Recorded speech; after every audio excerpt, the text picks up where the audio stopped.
need much of an introduction. Dr. Jacqueline Saw, she's going to talk to us about angiographic diagnosis of SCAD. As you all know, Dr. Saw is one of the leaders really nationally, internationally on the area of SCAD. But in addition to that, she also publishes extensively on left atrial appendage occlusion and carotid revascularizations and stenting. It certainly has really given us so much information about understanding SCAD, so we look forward to your presentation.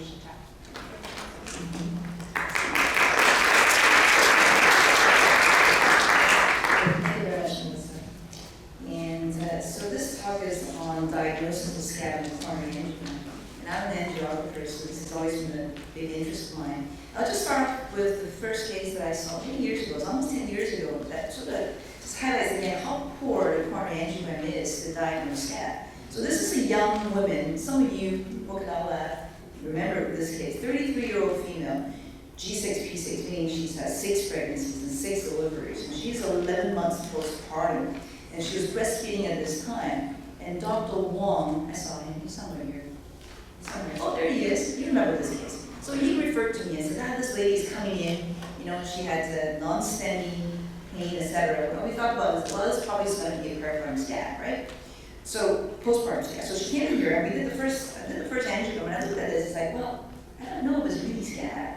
You know, maybe yes, maybe there's some little staining on the artery in terms of multiple lumen over here, but there's this long narrowing. I really wasn't sure what that was. This is back 10 years ago, right? I thought, well, maybe there's some overlying atherosclerosis. So we decided, and what we learned in the past, you know, even back in the old days, is we shouldn't touch this, we shouldn't treat it. So we left her managed conservatively, but the next day she came in with, she represented, she's still in CCU, but she had, you know, huge ST elevation MI the following day. And you can see that when we brought her back to the cath, this is my other colleague now doing this, you see this narrowing actually extended all the way back to the left main. And in fact, that actually went down all the way to the circumflex artery. And my colleague just put wires in, and they called me. I was in the middle of it was in the middle of the night, and they called me and I said, you know what, don't do anything more. Don't touch this artery. And she went to the operating room that same evening. And I still followed her. She actually done pretty well. But 6 months after that angiogram, 2011 is when really, you know, the light bulb went off. I had 3 cases of young women presenting with non-stentings. And so over a 2-week period in April, and the coronary angiogram, as you can see here, these all 3 young women were really not diagnostic of dissections. And these 3 women, very typical of West Coast, you know, Vancouver type of presentation. One woman, you know, I know you're in the crowd actually. So she had done a spangless anomachectomy. One woman was skiing with her the day before. One woman was undergoing tremendous stress because her ex-husband was a convicted murderer. And so a lot of stress in these patients, right? And when you look at the angiogram for all these 3 cases, these are not classic SCAD. And in fact, we're very lucky. Tony would say that, yeah, we, at that month, we just acquired OCT. In all 3 cases, we decided to OCT, and all 3 showed intramural hematoma. And that's when the light bulb went off, and it's like, wow, geez, really, SCAD is not that rare. See 3 cases in a hospital in 2 weeks. There's something wrong. We actually just did not recognize this on angiogram for decades. And so following that, I got really interested. I decided to go deep dive into SCAD research. And one of the projects that I did was I spent many hours, many nights. And but I was staying in the hospital so past 8 o'clock every day. My kids were really young back then. They don't remember, which is good. And, but I would pull up all the angiograms of young women less than age 55 and from our hospital. And I would go through all the angiograms and say, well, what have we missed? And in fact, when you look at this, of these like 180 women, SCAD, what we saw, like, 9%, 16 out of these were SCAD that were primarily all missed. And in terms of heart attack, as a cause of heart attack, SCAD was the cause in 24% of these women. So again, this highlighted how poor a coronary angiogram is. So if you look at some of the limitations of a coronary angiogram, it's what we call luminogram. We're really just looking at the lumen of the artery. We're not looking at the wall. So we're not imaging where the pathology is for SCAD, right? And it's a 2D rendition of the 3D structure. And we know we have a lot of difficulty using angiogram to look at mild stenosis and eccentric stenosis and small vessel. Who picked up that abnormality in this angiogram? Who did? Right. It's very difficult. Again, it's very minor. I just put it in between the 2 arrows. And when you do an OCT, this this intramural hematoma that we just could not pick up on coronary angiogram. And as Raul mentioned earlier, I think it was Matera, but MINOCA, or these non-obstructive coronary diseases, present up to 15% of ACS patients, and especially so in women.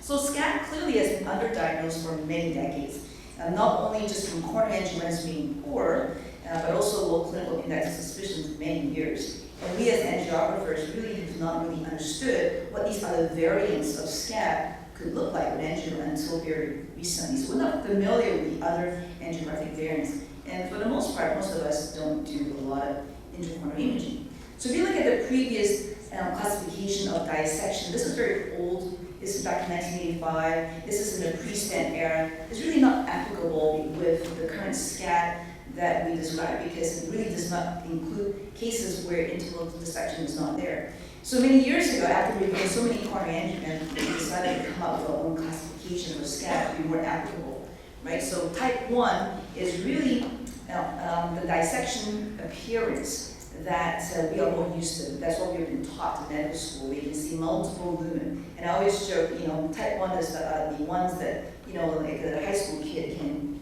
pick up, right? And, but type 2 are the long diffuse narrowing, which is actually more classic of SCAD. And the long diffuse narrowing is subsequently divided into 2As and 2Bs. So 2As are when you have normal vessel before and after. So it's a bit easier to pick up, all right? 2B is when you have this long diffuse narrowing, but the narrowing extends to the apical tip, to the very distal tip of the vessel.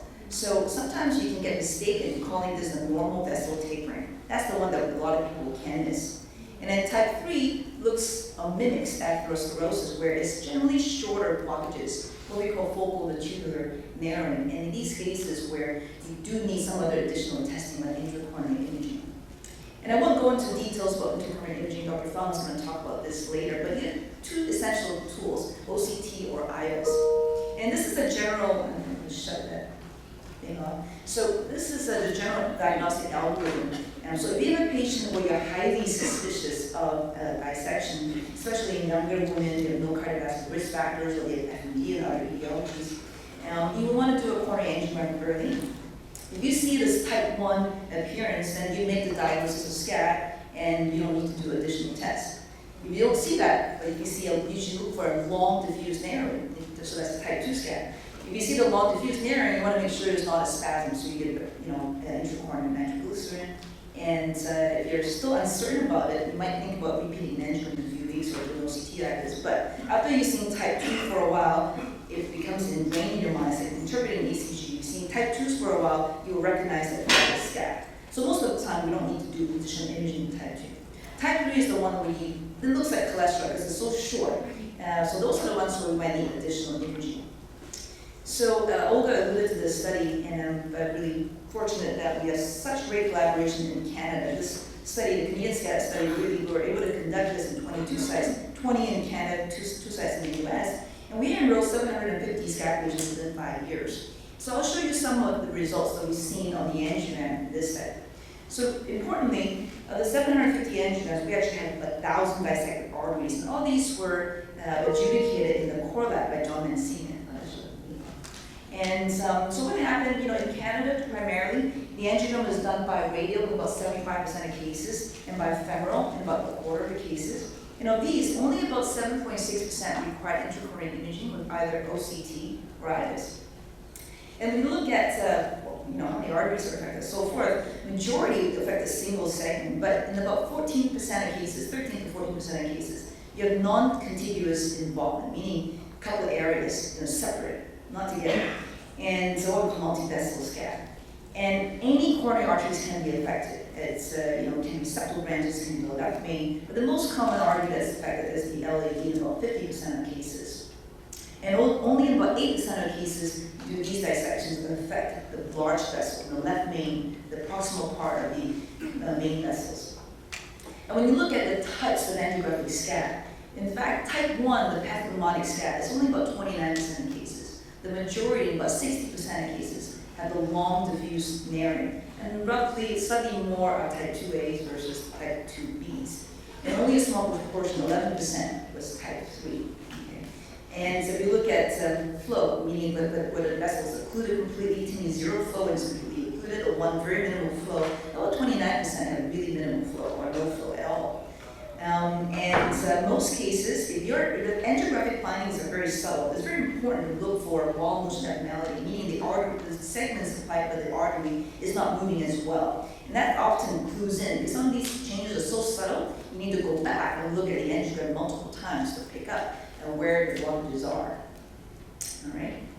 And very importantly, one of the issues with doing coronary angiogram is that it can be associated with risk. It's not without risk. And in fact, we know that when we do a diagnostic angiogram, the risk of causing a tear while doing an angiogram is about 2%. And if you're trying to use a tool where we put guide catheters, we're using trying to put stents in, these procedures, LPCI, the risk of iatrogenic tear is 14%. So generally, the overall risk of causing harm with a catheter during one of these angiogram procedures is 3.4%, which is about 20-fold higher than the standard population of patients undergoing coronary angiogram. I thought I would have a quiz because this is actually the Royal College exams in Canada now in terms of angiographic classification.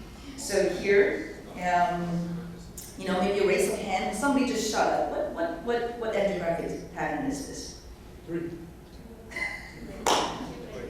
Huh? I heard one right answer.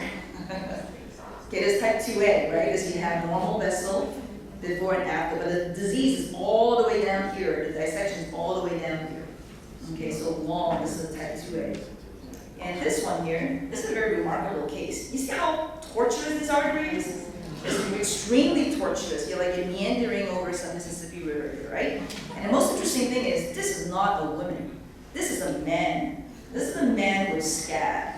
And his blockage is right here. This is a type 3 lesion. Okay? And what's fascinating about this case is that this person, a year later, number one, the arteries normalized, as he does know. And the other thing is that he's got FMD. So that's one of the classic features.